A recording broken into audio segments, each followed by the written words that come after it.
저는 이 말씀을 통해서 세 가지를 아침에 전해드렸습니다. 하나는 무엇이냐면 저와 여러분들의 하나님의 뜻이 무엇인가라는 것입니다.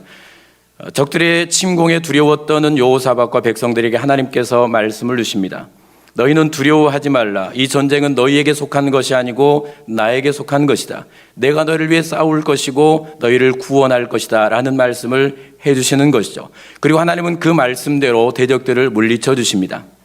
대적들을 물리쳐 주시고 즐겁게 예루살렘으로 돌아오게 하시죠. 그리고 사방에서 평안을 주십니다. 태평하게 만들어 주시는 것이죠.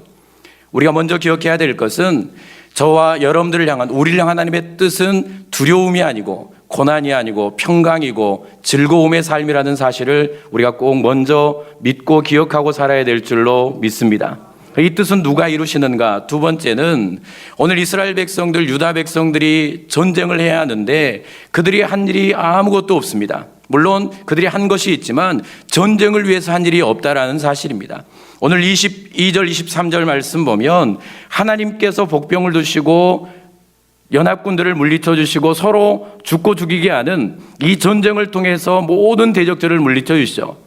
결국 우리가 두 번째 알아야 될 사실이 무엇이냐면 평강은 하나님께로부터 온다는 사실입니다. 모든 두려움과 문제는 오직 하나님께서 해결해 주실 수 있고 참된 즐거움과 인생의 평강은 하나님께서 주셔야 온전하게 누릴 수 있다는 사실을 우리는 깨닫게 되는 것입니다. 이런 은혜가 저와 여러분들의 삶 가운데 넘쳐날 수 있기를 바랍니다. 여러분의 삶에 하나님께서 은혜와 평강과 즐거움을 채워주실 수 있기를 바랍니다. 그러면 세 번째로 이런 은혜는 누가 받아 누리게 되는가? 오늘 21절 말씀 보면 한번 같이 읽어볼까요? 백성과 시작. 백성과 더불어 의논하고 노래하는 자들을 택하여 거룩한 예복을 입히고 군대 앞에서 행진하며 여호와를 찬송하여 이르기를 여호와께 감사하세 그 인자심이 영원하도다 하게 하였더니 22절. 그 노래와 찬송이 시작될 때에 여호와께서 복병을 두어 유다를 치러 온 암몬 자손과 모압과 세일산 주민들을 치게 하심으로 그들이 패역하였으니. 두려움의 문제는 언제 사라지는가?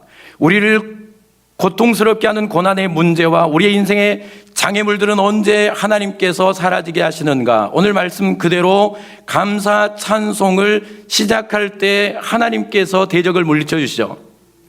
우리가 감사와 찬송을 회복해야 될 이유가 여기 있습니다.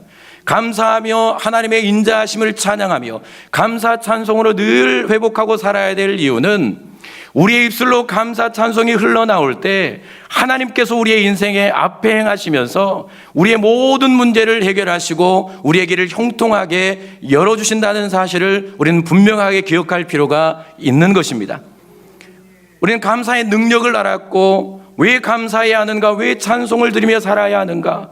우리는 추수감사절, 다음 주 추수감사절을 맞이하는데 왜 우리는 감사와 찬송을 회복해야 하는가? 라는 말씀을 오늘 분명하게 기억하시고 그러면 어떻게 우리는 두려움의 삶 가운데서 수많은 문제들을 안고 살아가는 인생의 현장에서 하루도 쉼없이 염려하며 걱정하며 근심하며 살아가는 우리의 삶 가운데서 두려움을 이기고 고난을 이기고 낙심과 좌절한 마음들을 이겨내고 우리의 마음속에 있는 감사와 하나님을 향한 찬송을 잃어버리지 않고 살아갈 수 있을 것인가?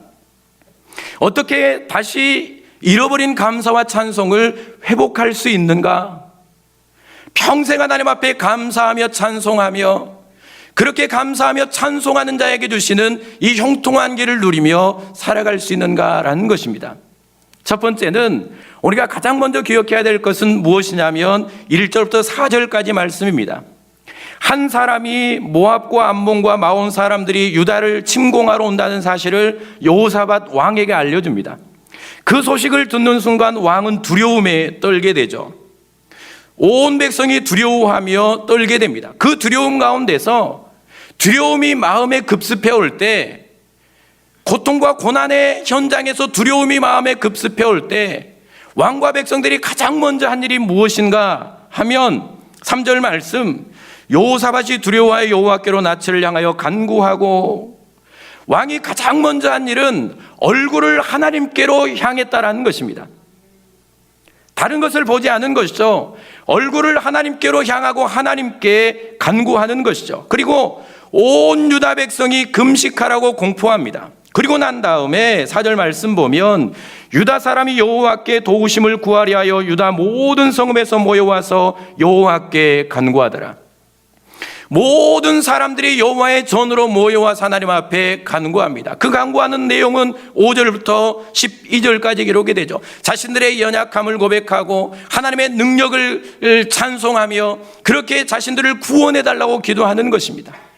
오늘 12절 말씀 보면 우리 하나님이여 그들을 징벌하지 아니하시나이까? 우리를 치러 오는 이 무리를 우리가 대적할 능력이 없고 어떻게 할 줄도 알지 못하고 오직 주만 바라보나이다 하고, 하나님, 우리는 이 대적을 대적할 싸울 능력이 없습니다. 그리고 어떻게 할 줄도 모르겠습니다. 이 두려움의 현장에서 우리를 떨게 하는 이 대적들 앞에서 우리가 할 수 있는 것이 없고 능력이 없습니다. 그리고 하는 일이 오직 주만 바라보나이다. 두려움이 우리의 마음을 사로잡을 때는, 그래서 감사할 수 없을 때, 혹은 내 안에 원망과 불평의 일들이 찾아올 때, 고난 앞에서, 문제 앞에서 내가 근심과 걱정에 사로잡힐 때 가장 먼저 해야 될 일은 우리의 얼굴을 하나님께로 향하는 일입니다. 그래 하나님 앞에 부르짖는 일이죠. 하나님께서 그 마음을 붙들어 주시는 것입니다. 그래야 우리는 우리의 마음을 지켜낼 수 있는 것입니다. 절대로 우리는 마음을 지켜낼 수가 없죠. 적들이 침공해 온다는 소식을 듣고 가장 먼저 왕과 백성들에게 들어오는 마음은 두려운 마음이었습니다. 누가 이 마음을 지켜내겠습니까? 우리 인생에는 허다하게 우리를 두렵게 하는 일들이 많습니다. 수많은 문제들이 우리를 고난 가운데 빠뜨리죠. 한 주를 살아오면서 염려 없이 살아온 분들이 어디 있겠습니까? 6일 동안 살아오면서 걱정 없이 살아온 분들이 어디 있겠습니까? 가정에도 해결해야 될 일이 있고, 직장에 가면 직장에서도 해결해야 할 일이 있고, 일터에 가면 일터에도 문제가 있고, 자녀들에게도 문제가 있고, 우리의 인생의 건강에 문제가 있고, 수많은 문제들을 붙들고 있는 시대에 우리가 내 마음을 지키고 감사와 찬송을 회복하며, 그리고 감사와 찬송을 잃어버리지 않기 위해서 우리가 가장 먼저 해야 될 일은, 여러분, 하나님께 우리의 얼굴을 향하고, 이게 말이 무슨 말일까요? 다른 것을 보지 않는다라는 것입니다. 입을 닫고 세상을 보던 내 눈을 하나님께로 향하고, 세상에 귀를 기울였던 내 귀를 하나님께로 향하고, 오직 하나님만 바라보며 부르짖으며 도와달라고 간구할 때에 하나님께서 우리의 마음을 지켜주실 줄로 믿습니다. 내 마음에 감사할 마음을 부어주실 줄로 믿습니다. 그래서 이스라엘 백성들, 여호사밧과 백성들은 함께 의논하고 이런 두려움의 현장에서 하나님의 사랑을 감사하며 찬송하며 나아가는 것입니다. 우리의 힘으로는 할 수 없다는 사실을 알아야 합니다. 내 힘으로는 두려움을 이겨낼 수가 없는 것입니다. 인생이 그만큼 연약하기 때문이죠. 사형 선고를 받은 히스기야가 가장 먼저 한 일은 여호와께 얼굴을 향하고 기도하는 일이었습니다. 애굽의 앞자리에 고통스럽게 살아가던 이스라엘 백성들이 한 일은 하나님께 살려달라고 부르짖는 일이었습니다. 모세가 백성들의 짐이 너무 무거워서 내가 못 지겠습니다라고 고통스러울 때, 도무지 내가 이젠 이 짐을 질 수 없습니다라고 고통스러울 때 그가 한 일은 여호와께 나아가 기도하는 일이었습니다. 여러분, 감사를 잃어버렸습니까? 문제와 고통과 고난의 현장에서 감사하지 못하고 두려움과 공포와 불안과 그 염려와 걱정과 근심 가운데 내 인생이 서 있습니까? 지금 회복해야 될 것은 기도의 자리라는 사실을 꼭 기억하실 수 있기를 바랍니다. 여러분, 이제 우리는 기도의 자리를 찾아 나와야 됩니다. 이스라엘 온 백성들이 부르짖는 하나님의 전으로 나와 하나님 앞에 간구하고 있습니다. 살려달라고, 구원해달라고. 나는 능력이 없습니다. 난 어떻게 할 줄을 모르겠습니다. 하나님, 제발 나를 살려주십시오. 이거 우리가 간구해야 될 간구가 아니겠습니까? 사랑하는 여러분, 우리는 기도의 자리를 다시 회복해야 합니다. 특별히 내일부터 우리는 수험생과 감사의 회복을 위한 특세를 합니다. 기도의 자리로 여러분 나오십시오. 그리고 기도하며 하나님께 연약함을 고백하고, 여러분 10달이 얼마나 힘들었습니까? 코로나 때문에 또 많은 일들 때문에 우리는 힘들고 고단한 삶을 살았습니다. 이제 회복해야 되지 않겠습니까? 회복하고 2달을 살고 또 내년을 맞이해야 되지 않겠습니까? 그러려면 가장 먼저 내 안에 감사가, 또 감사 찬송이 회복돼야 하는데, 하나님께 부르짖고 기도할 때 하나님께서 우리의 마음을 붙들어 주시고 하나님께서 우리의 마음을 만들어 주실 줄로 믿습니다. 두려움이 아닌 감사로, 걱정이 아닌 찬송으로 바꾸어 주실 줄로 믿습니다. 기도하고 난 이후에 두 번째 우리가 해야 될 일이 13절에 기록됩니다. 13절 말씀을 읽어볼까요? 유다 모든 사람들이, 시작. 유다 모든 사람들이 그들의 아내와 자녀와 어린아이와 더불어 여호와 앞에 섰더라. 두 번째 할 일이 이것입니다. 오늘 이스라엘 백성들은 기도한 후에 모든 사람들, 남자와 아내와 자녀와 어린이와 더불어 모든 사람들이 여호와 앞에 섭니다. 무엇 하려고 섰을까요? 무엇 때문에 그들은 여호와 앞에 섰을까요? 이후의 말씀을 보면 아는데 14절 말씀 보면 하나님의 영이 회중 가운데서 레위 사람 야하시엘에게 임하였으니 그를 통해서 하나님의 말씀을 그들에게 주십니다. 그러면 그들이 왜 하나님 앞에 섰는지를 알겠죠. 무엇 때문일까요? 하나님의 말씀을 듣기 위해서. 기도하고 하나님의 말씀을 듣기 위해선 그들에게 하나님께서 소망의 말씀을 들려주시는데, 얘들아 두려워하지 말아라, 내가 너희를 위해 싸울 것이다, 너희를 구원할 것이다 라는 말씀을 들려주시는 것이죠. 그래서 우리가 해야 될 일이 무엇인가? 내가 감사를 잃어버리지 않기 위해서, 두려움의 현장에서 감사하고 찬송하기 위해서 우리가 해야 할 일 두 번째는 여호와 앞에 서는 일, 하나님의 말씀이 나에게 들려지는 그 말씀의 현장에 내가 서는 일입니다. 말씀은 능력이 있는 것이죠. 시편 119편 49절 50절 말씀 한번 띄워주시겠습니까? 준비되셨으면 함께 읽습니다. 주의 종에게, 시작. 제가 읽겠습니다. 주의 종에게 하신 말씀을 기억하소서. 주께서 내게 소망을 가지게 하셨나이다. 이 말씀은 나의 고난 중의 위로라. 주의 말씀이 나를 살리셨기 때문이니다 라는 고백입니다. 고통 가운데 인생의 어두운 밤을 보내던 한 시인의 고백입니다. 고난과 근심 가운데서 깊은 어두움 인생을 보내고 있던 한 시인이 고백을 하는데, 주의 종에게 하신 말씀을 기억해 주십시오. 주의 말씀이 내게 소망을 가지게 하셨나이다. 하나님의 말씀이 그에게 소망을 가지게 하셨다라는 것입니다. 그리고 또 하나는 주의 말씀이 고난 중에 위로라, 고난 중에 위로라. 주의 말씀이 나를 살리셨습니다. 하나님의 말씀은 인생들에게 소망을 가져다 주고, 하나님의 말씀은 고단한 사람들, 고난 가운데 있는 인생들에게 위로를 줍니다. 그리고 하나님의 말씀은 주간 우리의 인생을 살려내는 능력이 있다는 사실을 여러분 기억하실 수 있기를 바랍니다. 그래서 저와 여러분들이 날마다 힘써야 될 것은 무엇이냐면 하나님의 말씀이 선포되는 현장에 서는 것입니다. 그래서 예배가 복이 있는 것이죠. 하나님의 말씀이 선포되는 그 현장에 내가 있는 것이 복인 것입니다. 왜냐하면 말씀을 들어야 내가 살기 때문입니다. 말씀을 들어야 내가 위로를 받기 때문입니다. 누가 나를 위로해 주고 누가 나에게 소망을 주겠습니까? 진정한 위로와 소망과 생명은 오직 하나님의 말씀에 있다는 사실을 기억하셨으면 좋겠습니다. 날마다 그래서 하나님의 말씀을 묵상해야 하는 것이고, 그 예배, 하나님의 말씀이 선포되는 곳에 나는 있어야 합니다. 내 가정이 살려면 우리 하나님의 말씀이 있는 곳에, 아내와 자녀와 모든 가족이 하나님의 말씀이 선포되는 곳에 나와 서야 합니다. 그래야 우리는 살 수 있는 것입니다. 아브라함이 고민 가운데 있을 때, 근심과 낙심 가운데 있을 때 찾아오셔서 말씀해 주셨습니다. 이삭과 야곱에게도 두려움 가운데 있을 때 찾아오셔서 말씀으로 힘을 주시고 소망을 주셨습니다. 모세에게도 마찬가지입니다. 내가 도무지 힘들어서 이 일을 감당하지 못하겠습니다라고, 그렇게 나를 죽여주십시오라고 할 때 하나님은 말씀으로 찾아오셔서 그에게 다시 소망을 부어주셨습니다. 예레미야 선지자에게도 마찬가지죠. 생기를 저주하던, 얼마나 힘들었던지 자기 태어난 날을 저주하던 예레미야에게 찾아오셔서 말씀으로 다시 소망을 부어주십니다.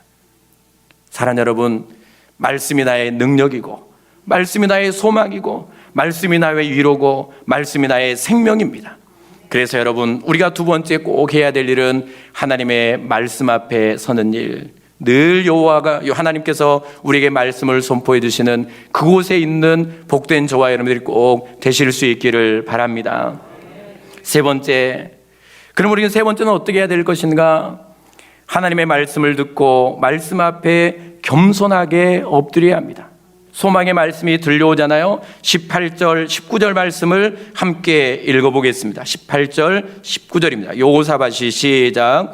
여호사밧이 몸을 굽혀 얼굴을 땅에 대니 온 유다와 예루살렘 주민들도 여호와 앞에 엎드려 여호와께 경배하고 그앗 자손과 고라 자손에게 속한 레위 사람들은 서서 심히 큰 소리로 이스라엘 하나님 여호와를 찬송하니라. 하나님께서 그들에게 임하셔서 말씀을 주시죠. 이 전쟁은 나에게 속하는 것이다. 너희는 싸울 필요가 없다. 내가 너희를 위해 싸울 것이고 내가 너희를 구원해 줄 것이다 라는 말씀이 들려옵니다. 그 말씀이 들려올 때 여호사밧과 백성들이 한 일이 무엇입니까? 몸을 굽혀 얼굴을 땅에 대고 하나님을 경배하는 것입니다. 이게 무슨 말씀일까요? 말씀 앞에 서면 우리에게 필요한 것이 무엇인가? 말씀을 들을 귀가 열려야 합니다. 말씀을 듣고 깨닫잖아요. 이 말씀을 듣고 여호와 앞에 얼굴을 땅에 대고 엎드려서 경배했다라는 것은 무엇일까요? 그 말씀이 귀에서 듣고 떠나버린 것이 아니고, 그 말씀을 듣고 지나치는 것이 아니고, 그 말씀을 마음으로 받고 그 말씀을 깨달았다는 사실입니다. 그렇기 때문에 저와 여러분들이 진정으로 감사하며 찬송하며 살아가기를 원하면, 내가 감사와 찬송을 잃어버리지 않고 살아가기를 원하면, 두려움 현장에서 즐거움과 평안을 주신 하나님의 능력을 경험하기를 원한다면 여러분, 우리에게는 말씀을 듣는 귀가 활짝 열려야 될 줄로 믿습니다. 그리고 말씀을 들으면 깨달을 수 있는 민감함이 있어야 되겠죠. 이스라엘 백성들의 역사를 보면 하나님의 말씀이 들려와도 깨닫지 못했던 데가 얼마나 많은지 모릅니다. 깨닫지 못한 건 좋은데 더 심각한 문제는 하나님의 말씀을 전하지 말라고 외쳤던 사람도 있었습니다. 도무지 이 말씀을 우리에게 전하지 말아라. 우리의 마음이 불편하다. 제발 우리의 귀에 달콤한 말을 전해달라고. 이스라엘 백성이 그랬습니다.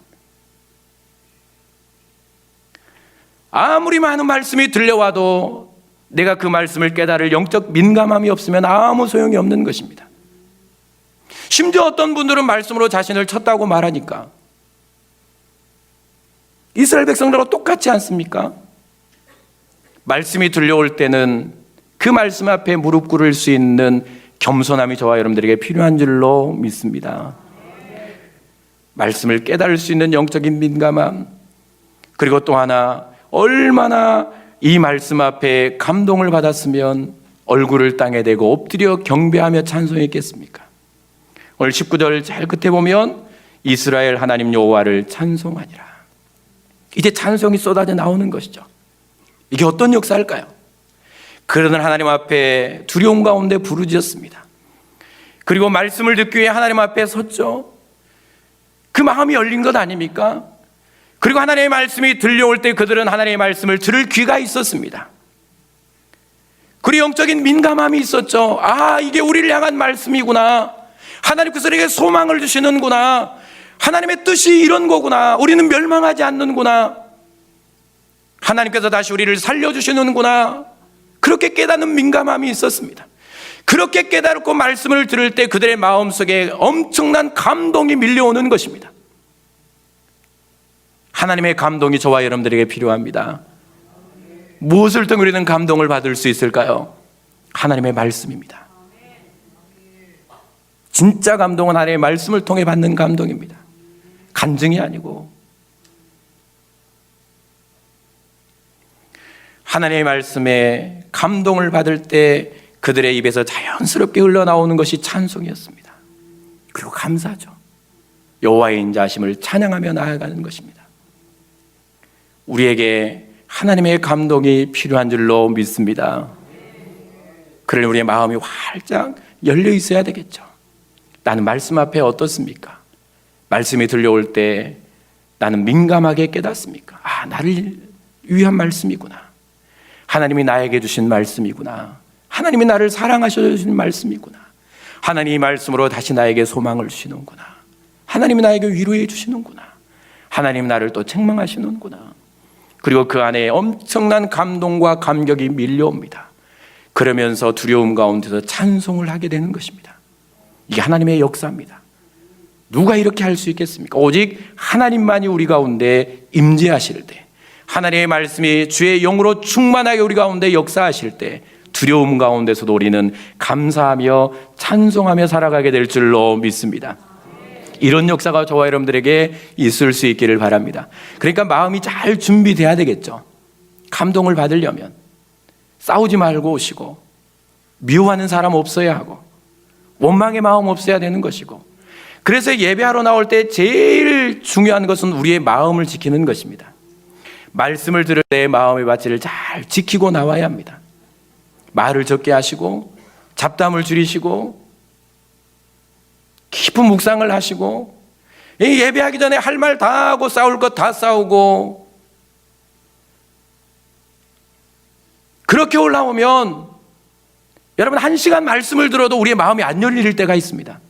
30분을 찬양해도 마음이 안 열릴 때가 있죠. 준비 안 된 마음들입니다. 이스라엘 백성들 보십시오. 하나님 앞에 얼굴을 향하고 간절히 기도하죠. 얼마가 걸렸을지 모르겠습니다. 그렇게 기도하고 준비하잖아요. 그리고 여호와의 말씀을 듣기 위해 섭니다. 그들에게 하나님의 말씀이 들려올 때 그들은 엄청난 감격을 받습니다. 감동을 받는 것이죠. 소망의 말씀을 듣고 찬송의 입술을 여는 것입니다. 이렇게 준비되는 저와 여러분들이 되어야 될 줄로 믿습니다. 그래야 우리는 살 수 있습니다. 그래야 우리는 소망의 말씀을 들을 수 있습니다.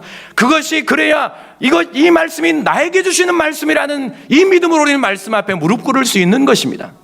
겸손히 말씀이 들려오면 말씀 앞에 우리가 무릎을 꿇어야 합니다.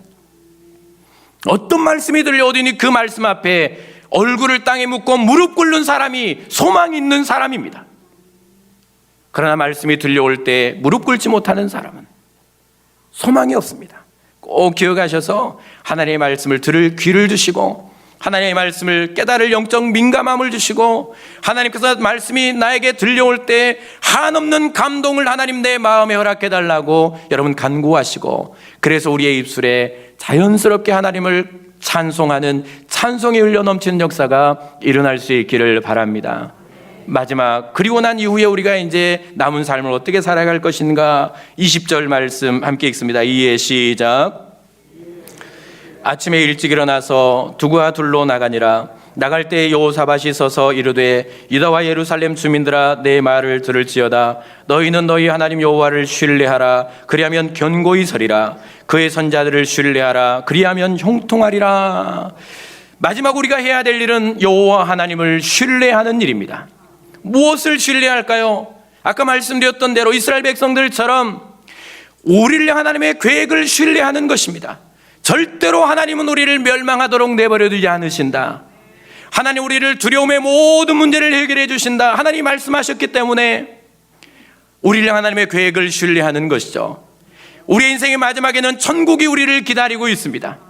반드시 하나님 우리의 두려움의 문제와 고난의 문제를 해결해 주실 것입니다. 강건하게 우리를 고쳐주실 줄로 믿습니다. 내 가정과 삶의 문제를 해결해 주실 줄로 믿습니다. 그리고 즐겁고 평안하게 여러분들이 살아가게 할 줄로 믿습니다. 이것을 믿는 것입니다. 신뢰하는 것이죠. 여호와의 말씀이기 때문에, 하나님이 나에게 약속하신 말씀이기 때문에 신뢰하고 살아가야 하는 것입니다. 그래야 두려움 가운데도 찬송할 수 있고 감사할 수 있는 것이죠. 신뢰합니다. 하나님의 말씀을 두 번째 우리는 신뢰하는 것입니다. 하나님께서 말씀해 주실 때 우리는 그 말씀을 신뢰하고 살아가는 것입니다. 그리고 마지막, 우리는 무엇을 신뢰해야 하는가? 21절 후반절, 여호와께 감사하세 그의 인자하심이 영원하도다 하게 하였더니. 우리가 신뢰해야 될 최고의 신뢰는 나를 향한 하나님의 사랑입니다. 나를 향하는 사랑. 하나님은 나를 사랑하셔서 하나님이신 그분께서 종의 몸을 입고 이 땅에 오셨습니다. 나를 얼마나 사랑하셨든지 우리를 위해 십자가의 피를 쏟고 죽으셨습니다. 사람들에게 조롱을 당하시고 침뱉음을 당하시며 무시를 당하고 매를 맞으며 그렇게 무덤까지 내려가셨습니다. 그 이유는 우리를 사랑하셨기 때문입니다. 그렇게 나를 사랑하신 하나님께서 내 인생을 멸망하도록 내버려 두지 않을 것입니다. 그렇게 나를 사랑하신 하나님께서 내 인생을 두려움 가운데 살아가도록 내버려 두지 않을 것입니다. 나를 어떻게 구원하셨는데요? 하나님 나를 어떻게 부르셨는데요? 하나님이 우리를 어떻게 부르시고 구원하셨는데요? 그 십자가의 보혈로 나를 구원하시고 나를 자녀 삼으셨는데 나를 멸망하도록 내버려 두시겠습니까? 내가 두려움 가운데 떨며 살아가도록 그대로 내버려 두시겠습니까? 고난과 고통 가운데 신음하며 살아가도록 하나님이 나를 내버려 두시겠습니까? 난 이렇게 살아가야 돼. 난 이렇게 살아가야 될 존재야. 인생이 이렇게 고난인가 봐. 절대 우리의 인생은 그런 것이 아닙니다. 늘 여러분들에게 들려주는 하나님의 말씀, 예레미야 29장 11절, 여호와의 말씀이니라. 너희를 향한 나의 생각을 내가 하나니 평안이요 재앙이 아니라 너희에게 미래와 희망을 주는 것이니라. 이것이 우리를 사랑하신 하나님의 뜻입니다. 꼭 이 하나님의 계획과 사랑을 신뢰하며 오늘 여호와의 인자하심이 영원하도다 감사하며 찬송하며 하나님께서 우리의 길을 형통케 열어주시는 복된 길을 걸어가는 주 안의 모든 가족들이 될 수 있기를 바랍니다. 기도하겠습니다.